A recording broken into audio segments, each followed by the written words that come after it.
In 1913, a number of large and small wars have commenced. The three most pronounced were World War I, World War II, and Vietnam. World War I.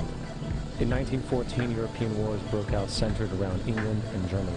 The American public wanted nothing to do with the war. In turn, President Woodrow Wilson publicly declared neutrality. However, under the surface, the U.S. administration was looking for any excuse it could find to enter it.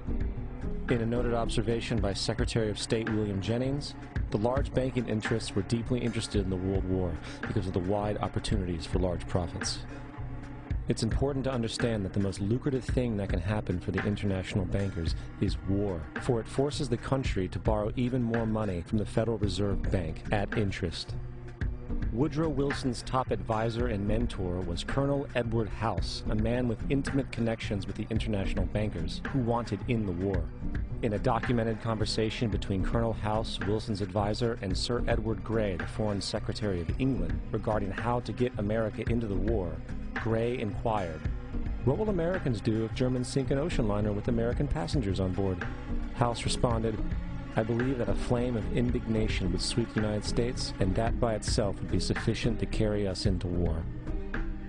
So, on May 7, 1915, on essentially the suggestion of Sir Edward Grey, a ship called the Lusitania was deliberately sent into German-controlled waters, where German military vessels were known to be.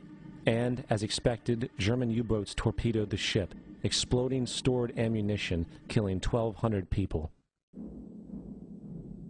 To further understand the deliberate nature of this setup, the German embassy actually put advertisements in the New York Times telling people that if they boarded the Lusitania, they did so at their own risk, as such a ship sailing from America to England through the war zone would be liable to destruction.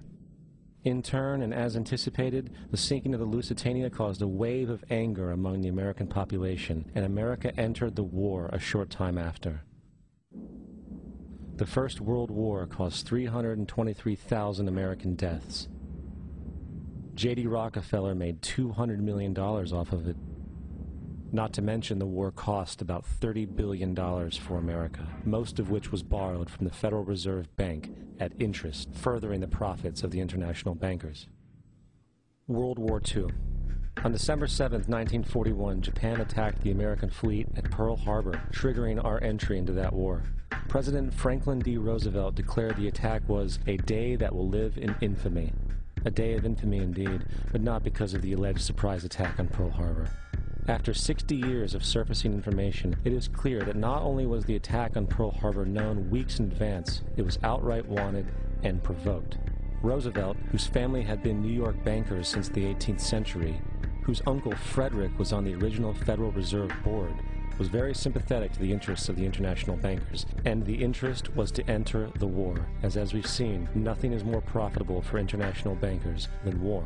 In a journal entry by Roosevelt's Secretary of War Henry Stimson, dated November 25, 1941, he documented a conversation he had with Roosevelt.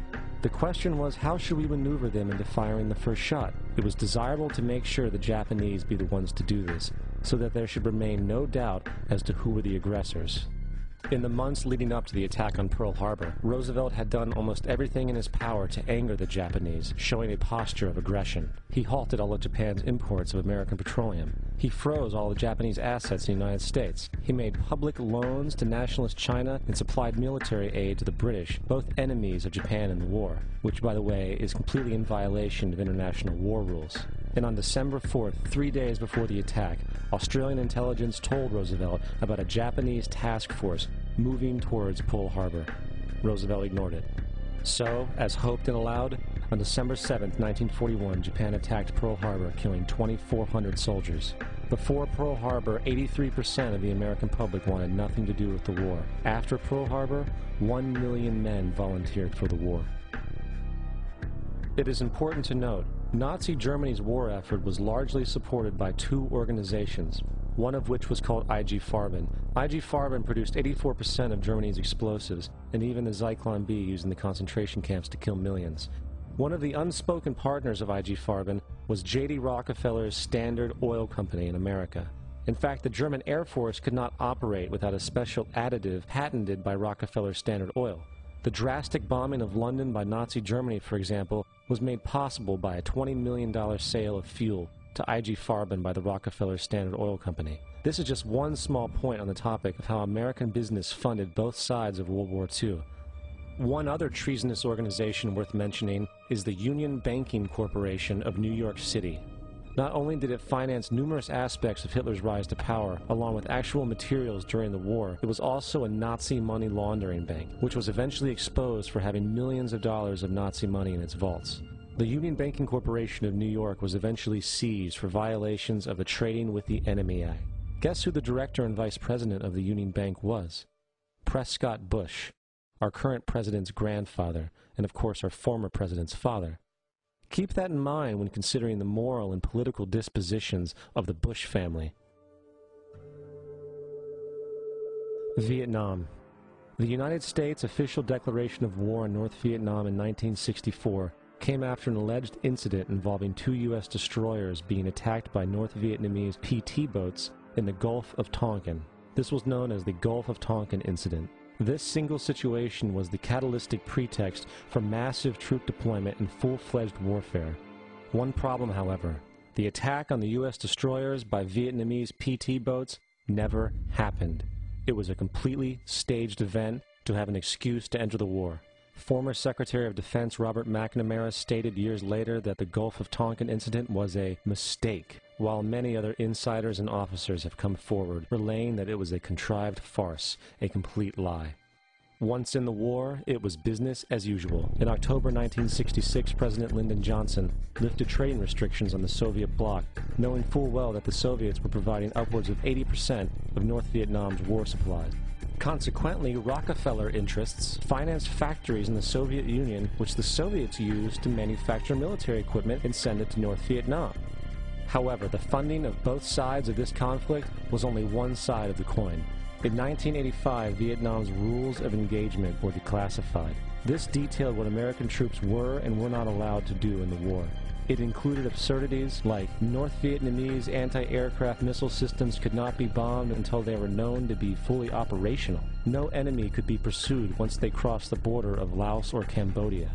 And most revealing of all, the most critical strategic targets were not allowed to be attacked unless initiated by high military officials.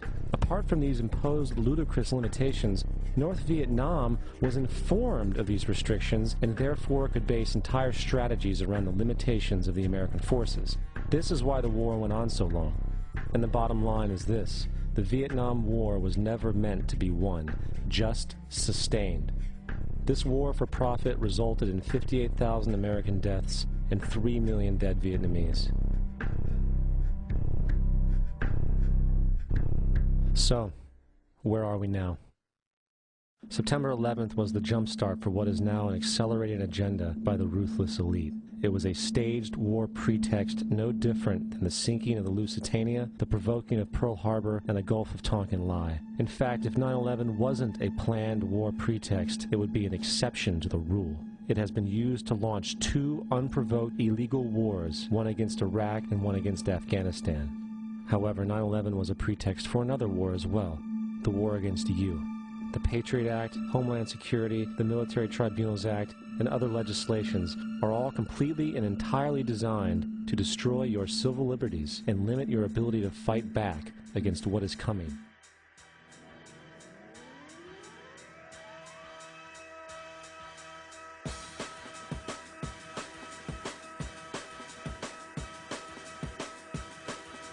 September 11, September 11, September 11, September 11, September 11, September 11, September 11, September 11, September 11, September 11, September 11, September 11, September 11, September 11th. September the 11th, September the 11th. Evil killers, Taliban, Al-Qaeda, Osama bin Laden. War and danger.